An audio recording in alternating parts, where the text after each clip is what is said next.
Hello, welcome back. Sorry about the delay, life happened, but now I'm finally here to continue this series, talking even more smack about Legend of Vox Machina.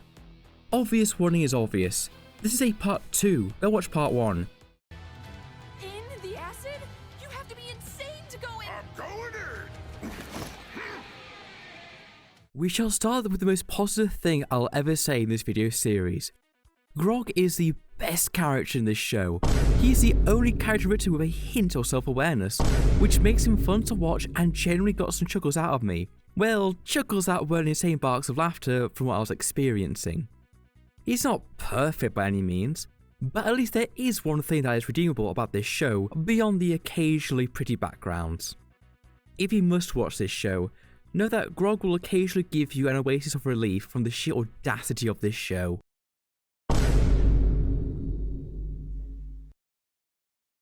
Pike! Get over here! Please, Everlight, let your power reach him. Pike, please. Shit. No, I can't do it. I'm still too weak from before. Hey, have you ever wanted to see how atheists think religion works? Well, look no further than Pike's story. Pike's religion from the show, it's an enigma. I have no idea what the goddess actually wants from her followers, and I don't even know how she gives her powers to her followers either. All that I know comes from the wiki. Turns out, the Everlight's kind of like a Christian godlike figure. She's the goddess of compassion and redemption. Remember that, because it's a surprise tool that'll come up later. Pike's character almost starts with a decent bit of build-up. Of course they squander it because Pike doesn't know how to bless her residents. You're a priest of sorts, aren't you? Could you bless our house? Protect it from this evil? A blessing? Yeah, sure. No problem. Okay, here goes. May the Everlight shine upon your home. Everything will be tip-top. Okay, I'm sure you'll survive these trying times, so good luck. Are you sure you're a holy person? Yeah, I'm just out of practice. I don't really bless a lot of houses these days. And she's a cleric, so she should know a handful of prayers, but it's almost there, so it's like half a point, I guess? That then brings up a different question. Pike's a cleric, yet she doesn't know how to pray to a goddess. And we are never actually shown how Pike got her magic, meaning she could have just woken up one day with her magical powers and never actually worshipped or known any praise to begin with. Not knowing how Pike's magic works makes episode 3 a tad bit more confusing in retrospect. If you remember, Pike's magic stops working when she and her pendant were penetrated from behind by Mandy's necromancy shadow evil magic. After that, we see Pike trying to connect with her goddess but failing. We are led to believe that maybe it was a curse put on her or the pendant. But when we arrive at the Temple of the Everlight, we learn that it wasn't the bad juju that caused Pike to lose her magic. Instead, we are told it was actually because Pike no longer believed in the Everlight's ability to connect with her. Throughout the early episodes, we see Pike be crude, decadent, and unfamiliar with her own religion. It was even inferred that the pendant was the only thing that was tying her to her goddess now, so having it be struck by the witch's magic was sort of like the nail in the coffin to her connection to the Everlight. But the writers went too far with Pike's disillusionment. Like I said before, Pike does not know how to bless her residents. The writers only saw this scene as showing Pike's insecurity with her own religion, but due to the execution, it implies that Pike doesn't know a single basic prayer to her goddess. Which, in a way, leads credence to my joke theory that Pike simply woke up one day and had divine powers, without ever once actually knowing anything about her goddess. After a few episodes of not being able to establish a direct connection, the Everlight reveals to the audience, and Pike, that it was her faith in the connection between the goddess and cleric that led to Pike's power disappearing. She was never cursed. This then raises many questions about how magic works in the Legend of Vox Machina. Mainly, why is a goddess reliant on the faith of her followers to give her powers to them? If that were true, shouldn't Pike's power be noticeably weaker in the 3rd episode to the other members of Vox Machina compared to the first. Before this point, the only times Pike has gotten weaker is implied to be some sort of magical exhaustion, which is Pike's own abilities, not her faith in her goddess, nor her goddess's abilities to give her power. Pike and the goddess leads to a choice we all saw coming: Vox Machina or the church. But there's a problem. Pike doesn't like Vox Machina, the only exception being Grog. And I can't blame her. The show portrays Vox Machina as a gaggle of narcissistic psychopaths. Furthermore, the goddess of redemption and compassion knows that Pike won't try to make them better people or redeem them from their various ways of reckless violence. What's even worse is that Pike has been actively falling into depravity and vulgarity with them. In a better show, the goddess would have told Pike that this was her last chance to be with her friends, and that she must try to make them better people since everyone is redeemable. Otherwise, she should be attending church for a few years, taking the time and effort to understand the goddess and what she truly stands for. Despite this, we all knew that Pike would choose Vox Machina over her goddess and faith. What I found shocking, however, was that the goddess doesn't give a single stipulation or guidelines that Pike must follow to keep her powers. Pike is effectively told that her ways of crudeness, arrogance, violence, and lack of compassion are perfectly fine, despite them directly leading to her crisis of faith in the first place. This is all coming from the goddess of compassion and redemption of all things. To rub salt on this proverbial wound, the writers decide that not only should Pike get her powers back, but she should also get a power-up and act like a literal deus ex machina. Keyleth, hurry! Vax, I need Wanderer's Moss, Flicksilver, and the bag that says dirt. Need pressure on the wound before the spell can hold. Tick tock, tick tock.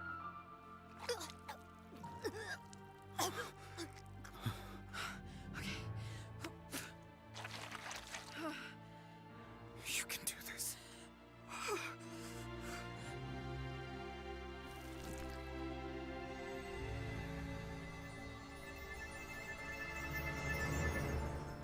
The joy in watching a Derolo child reach a painful end. Cheers! Speaking of deus ex machinas, my most controversial opinion in this series will probably be that Keyleth isn't a character. She is a deus ex machina. Keyleth's magic is only used and abused by the show whenever it needs to make the plot happen. An example of this is how her vines can move at the speed of sound at least and have the power to lift up giant boulders in a pretty substantial area. The show doesn't realise that those boulders are probably heavier than the dragon, meaning Keyleth might be able to just crush the dragon with the vines. But instead, Keyleth just doesn't ever try that. It gets even worse when you remember, those vines can move at least the speed of sound. Keyleth's vines literally appear from the ground and surround Vox Machina in a split second, literally a finger snap of a frame. This makes the giant wall of vines in episode 3 completely meaningless because Keyleth should be able to one-shot the Briarwoods and end the conflict there and then. Because this show isn't written well, Keyleth just conveniently forgets that she could easily crush them without a second thought, and the writers don't even realise this is a problem. Keyleth's magical powers are insanely problematic for the story because she should be able to just defeat all her enemies in one go extremely quickly. This gets worse because Keyleth has anxiety issues and or is a coward who can't handle the pressures of combat. An all-powerful character with anxiety issues and or is a coward can work in the right context, but LVM couldn't handle a pickle correctly. Let's think about who Keyleth is for a second. She starts LVM in an adventuring group, has been doing jobs with them for long enough that their infamy has spread throughout a city, and they have been adventuring together for long enough that they have all been kicked out of every single tavern in the city. Yet somehow the group has never taken an issue with the fact that their trump card seems to have an anxiety attack every single time they go into battle. The first episode treats it as if this was the first time Keyleth had ever had a panic attack. However, Keyleth keeps his sheepishness throughout the rest of the show even after defeating the dragon. So this either means that Keyleth meeting the dragon created this problem, or she always had it, but no one on Vox Machina noticed before the show started.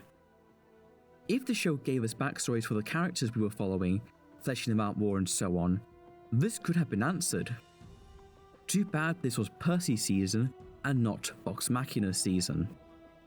Keyleth also has a love subplot between her and Vax, but it doesn't go anywhere, so who cares. I will give a single "you're adequate" sticker to Keyleth, however, since she may be the only character in the show who does change over the course of the story. She goes from having anxiety attacks to being able to pick up a stick and fight, or in this case a son.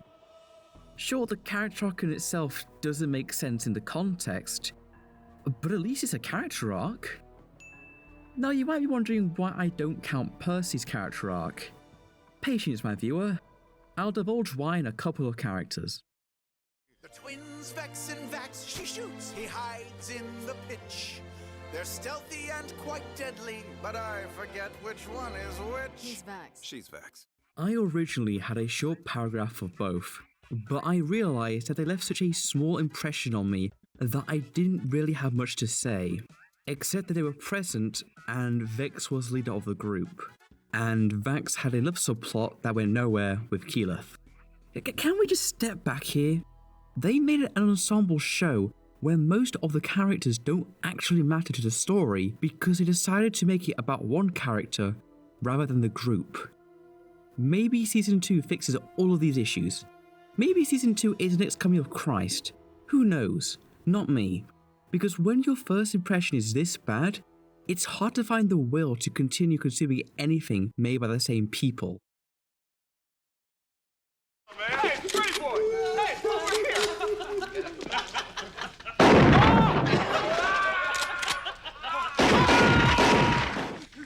Okay, fun zone.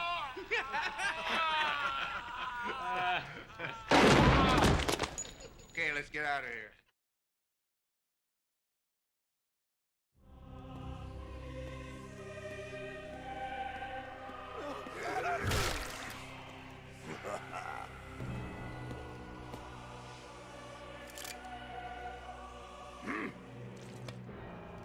What are you supposed to be, freak? I am vengeance for the Durolos. The Durolos. Now that takes me back. Some folks you kill 'cause you're ordered to. Them, I killed 'cause I wanted to. Let me say, you were the one I was least looking forward to. Fuck off.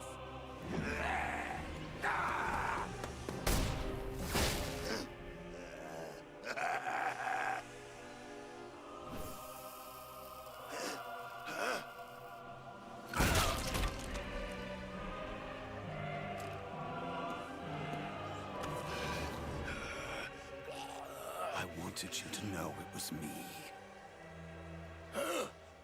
Percy.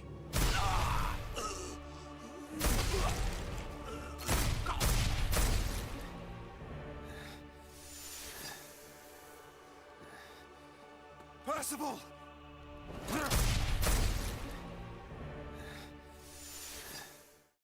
We have arrived at the character I'm sure you've all been waiting for. He is the main character for most of the show after all, which I've already given my thoughts about. And they were negative for those of you who skipped straight here.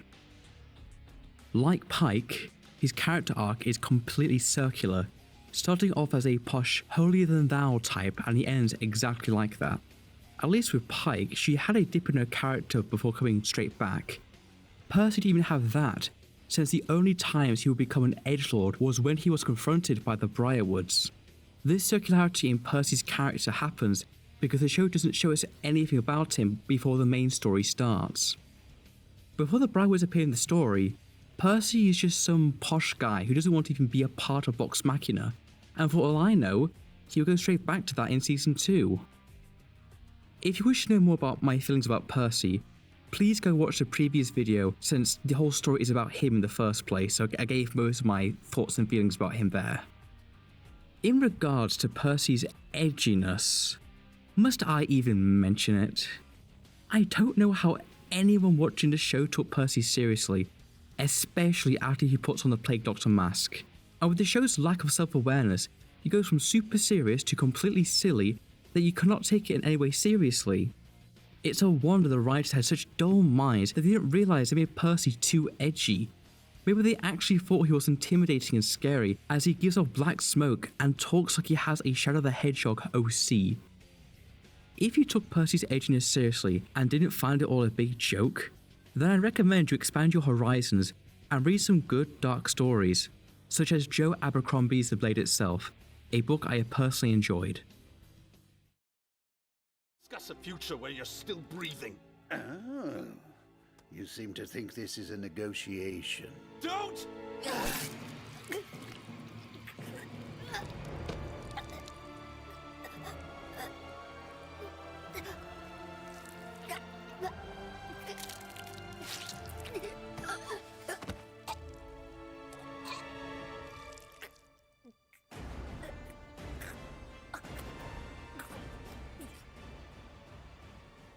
Cassandra is another character who is more of a plot device than a character.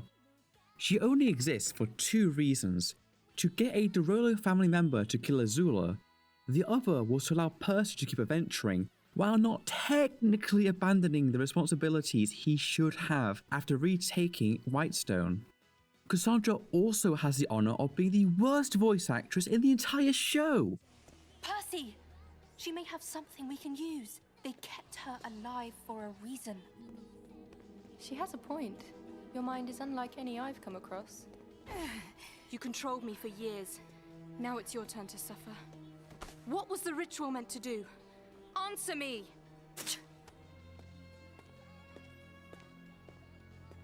I'm glad you forgave her, brother. But I could not. Me? But our betrayers, they turned me. Our people will see me as a traitor. I must confess, I was rather curious whether you would come. Our messenger did not return. In fact, I've heard dark rumors about Whitestone. They say no one travels in or out of your lands. Lies spread by drunks and knaves.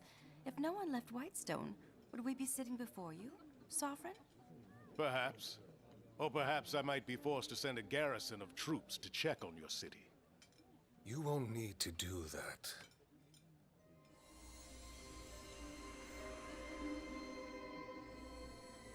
You are right. There's no need. In fact, Whitestone needs to be protected. Yes, Whitestone's independence is not to be challenged.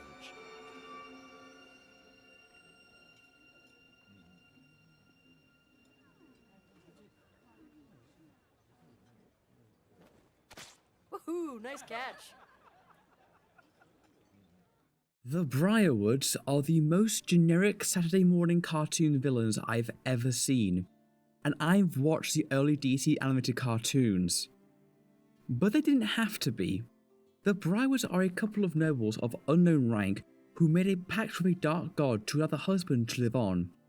That does sound interesting, but instead of doing the angle of the fall of the Briarwoods, showing how maybe Delilah was the evil one, tempting Silas more and more down the dark path until the overthrowing of Whitestone, the writers simply state that the Briarwoods were always evil and didn't give any further motivations beyond serving some Dark Lord, who doesn't even have a speaking role in the show. You would think that taking over and seizing control of an entire city would change or develop the Briarwoods, handling the politicking of running a city, having to deal with foreign invaders that directly oppose their legitimacy, and struggling with the fact that the taint of their Dark Lord makes the land infertile, trees wither and die, and everyone around them starves, should cause the Briarwoods to change and evolve over the course of 10 years. Yet the Briarwoods seem perfectly fine despite not having a harvest for around 10 years to feed them or their subjects. And last time I checked, you can't be a ruler without having subjects. I think the most insulting thing about the Briarwoods is their Faustian bargain, which wasn't a Faustian bargain.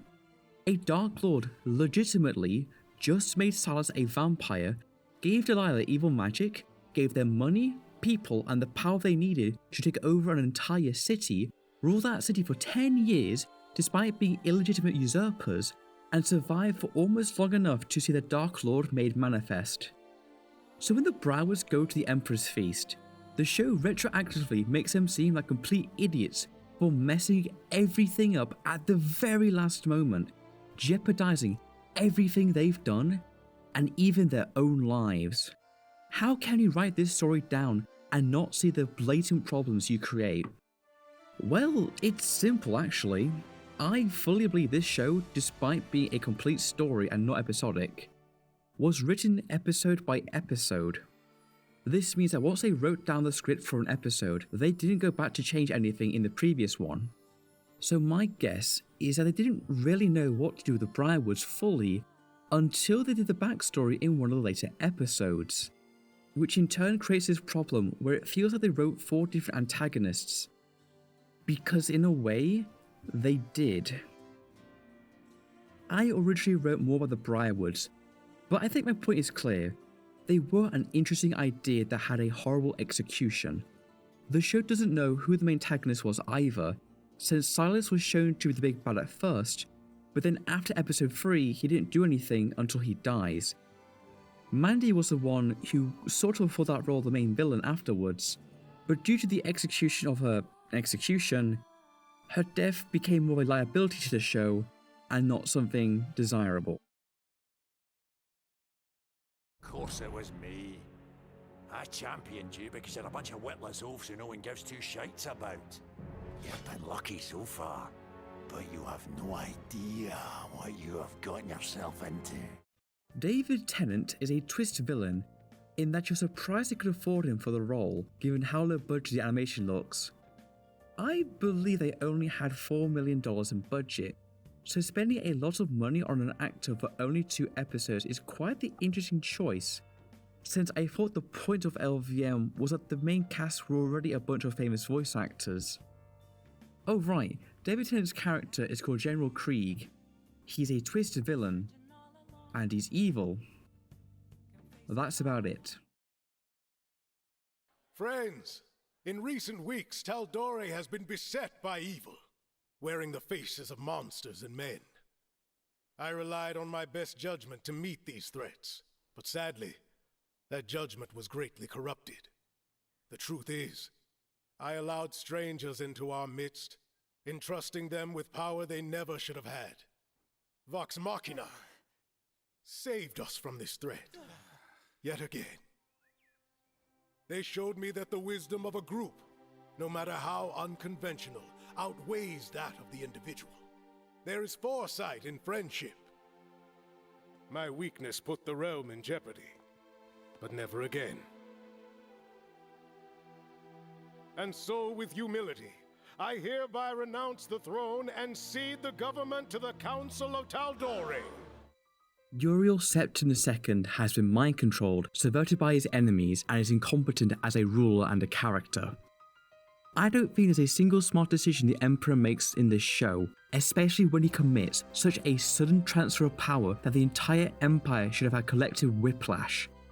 He's an awfully written character that the show completely believes is an Augustus, unironically giving his power over to a council who has been shown to be corrupt and evil at the very start of the show. Of course, the show will just play the card that the bad eggs have all been dealt with, and everyone is completely loyal and not self-interested in the slightest. You know how councils always are.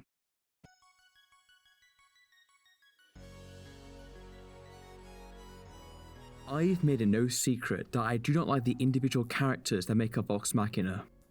But what about Vox Machina as a group? There's this little game I like to play with bad media. What single question, when asked, completely breaks the product? In the case of Vox Machina, the show itself asks the question in the very first episode. Why is Vox Machina together? And with that question asked, the show breaks. The question itself is posed by Keyleth, but despite making it a serious and important scene, the show never gave an answer. It simply continued as if it had answered the question. Yet throughout the show, we keep seeing Vox Machina dislike each other. We are even told that they are terrible at completing jobs to the point they are now infamous. And because of their lack of success, Vox Machina are unable to put food on the table without breaking the law. You would think that Vox Machina would take any old job just to put food in their bellies. But instead, Percy, and by extension the rest of Vox Machina for not going against him, tells Pike that they cannot do any morally good jobs because they cannot be picky. I wish I was joking. I believe the intended effect of this dialogue was to show that Vox Machina was not your good old adventure group of heroes, but instead a darker and edgier group. But the execution of this scene was so bad, it just made them look like a bunch of ego-driven idiots. Unlike the show, I can give the podcast some leeway, because the podcast was made for fun and wasn't meant to be taken seriously or professionally. But in the translation from podcast to show, it became far too dark and serious for the narrative it wanted to tell. The serious nature of the show clashes in tone with the jokes they want to tell, with most of the jokes being infantile. This creates a dissonance as the jokes are being made at very inappropriate times, such as a serious scene. This is known as bathos, and is a plague on modern media. An argument that has been brought up about the characters is that they lack depth because LVM wanted to be as faithful as possible to the podcast, which is when I directed them to suffer through the development logs, which coincidentally have the worst names imaginable.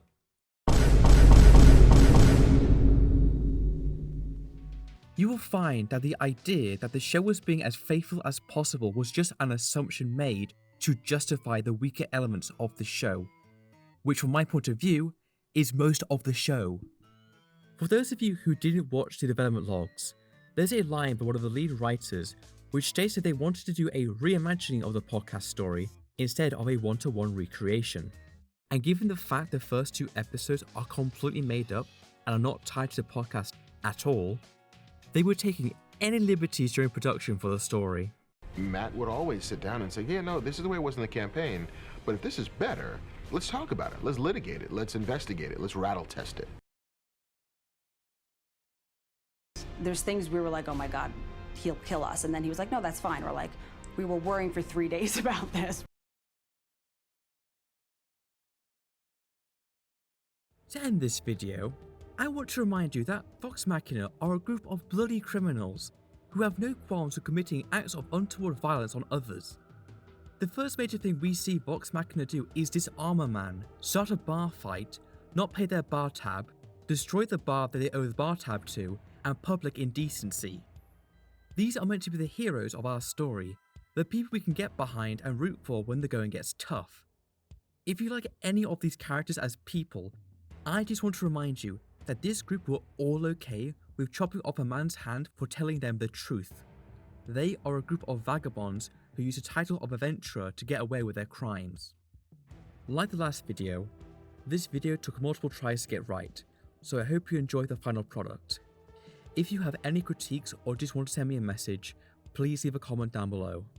And if you enjoyed the video, please leave a like so I know you enjoy the content I am delivering. Thank you for watching, and I wish you all the best.